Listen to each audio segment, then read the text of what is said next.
Gamification in the classroom. So how in the world could gamification apply to the classroom? And why do we spend so much time trying to entertain our students anyway?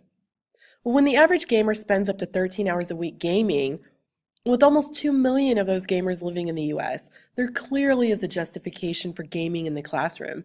In addition, numerous studies have showed the benefits of gaming for both males and females, including social, emotional, educational, and even fine motor benefits when it comes to video gaming. However, there is a difference between gamification and gaming in the classroom.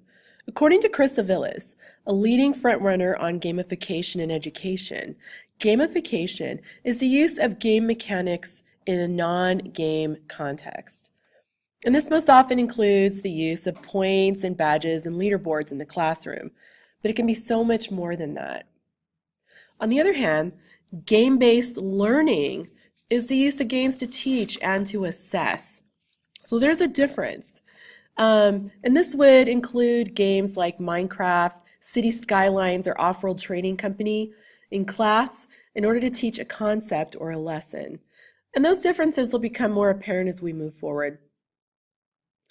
Aviles goes on to say that gamification leads to student-centered classroom as opposed to a curriculum-centered one. And by turning his class into a game, he was able to design instruction more with his students in mind. He created for his classroom something he calls an alternate reality game, or an ARG. And the hallmarks of an ARG are that it takes place in the real world where people become real characters. And they might not have superpowers, but it can alter the course of their game with their actions. So he first launched his ARG called 2020 in the 2013 school year. And over the course of the year, his students were on the lookout for coded messages in their work. And decoding these messages would lead them to on a hunt to find a puzzle either on the internet. He also created fake websites and social media accounts for his characters. And in the real world, he had the students search for dead drops hidden throughout the school, and they went on scavenger hunts or even geocaching throughout the town. When they found and solved the puzzle, they received a transmedia piece of the story that moved the narrative forward. Now, sometimes the students were even given phone numbers to call, and they were shocked when a real person answered the phone. It would be a character, and sometimes these characters were played by other teachers or even by his friends. So he really went the extra mile in this. Beth Box is another gamification superstar. She uses Schoology. Years ago, she was on the verge of just giving up as an educator because of the increased emphasis on high-stakes testing combined with the utter lack of motivation in her students. It was usual to get a 30% turn-in rate, and she says that her students didn't really even care if they got an F. She tried everything. So she decided, hey, why not? I'm going to turn my classroom into a game. And that's when she said she had her water into wine moment. Her turn-in rate actually went up to 100%. And the majority of her students passed the increasingly difficult civics test. So what she does is she uses Schoology, like I said, and she creates a series of quests, missions, and tasks within these quests, and each task must be completed. Every task that's completed is worth points and badges. And here's an example of a quest, or a task within a quest. This would be a vocabulary test on Quizlet. So they open up these files on the online learning platform of Schoology. And as each thing is completed, they move up in mastery on a leaderboard. This is one from her civics class that shows what levels are ahead and what points they're going to need to get there. And then finally, there's also a leaderboard which displays the names or characters of her students. For example, here is a student called the Doctor, and they're in the Executive Guild. They have reached the level 6 Commander of the Highway Patrol, and it shows how many points that they have acquired. It's worth noting too that all of our students move at their own pace.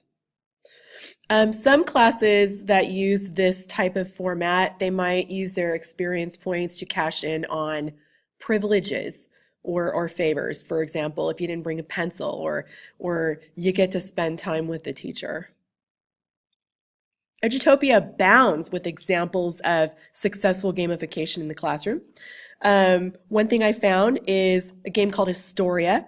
In this game, students learn world history and cultures, economics, geography, and government through interactive gameplay. Now, the interactive gameplay is its own online format. Students will work in groups, and the game itself covers 4,000 years of history. It's divided into 21 epochs, or rounds of interactive gameplay. And anything that happens in history can happen to the people as they protect as a government. So the students really have to be prepared for anything that comes their way, epoch after epoch. And if they make good choices and decisions as a team, their people will prosper and their civilization will grow bigger and stronger. If they don't, though, their people will suffer and their civilization will actually grow smaller and weaker.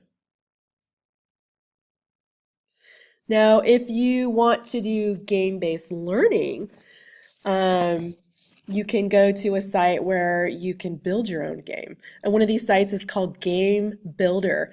And the site boasts that it's pretty easy to use.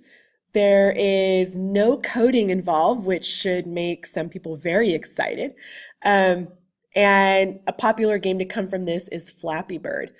So if you go onto the Game Builder website, you can actually get tutorials on how to make your own Flappy Bird, as well as just a plethora of other games as well. So it's pretty easy. You just go and you log in, and if you go with the free option, you can just get the basic tools you need. If you want to upgrade, you can go pro plan, and those will enable you to, have more privileges and you have more tools at your access. For example, the pro plan, which is $200 a year, includes free plugins from the marketplace and so much more. All right, you can also buy extra features for your games. For example, the platformer art pack, or a plugin which allows you to use handheld controls.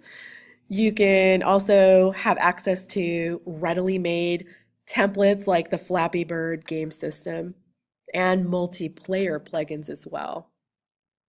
And this feature will also allow you to build games for your handheld devices, smart devices, iPads, and computers as well. So that's something to think about if you are going to turn to game-based learning. In terms of managing, everybody says, including Beth Box, Chris Aviles, that you still apply the regular rules of your classroom. You want to assign student roles within the game, and you want to facilitate it. And again, they recommend,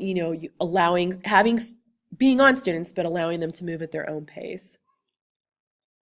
Institute of Play is a site where teachers can go to learn how to create games for their classroom. One such class that you can take there is the Institute of Play, is Essentials of Game-Based Learning. And in this class, you would learn to modify known games, analyze learning games, design a non-digital learning game, embed your learning within a curriculum, or connect with a cohort of other educators.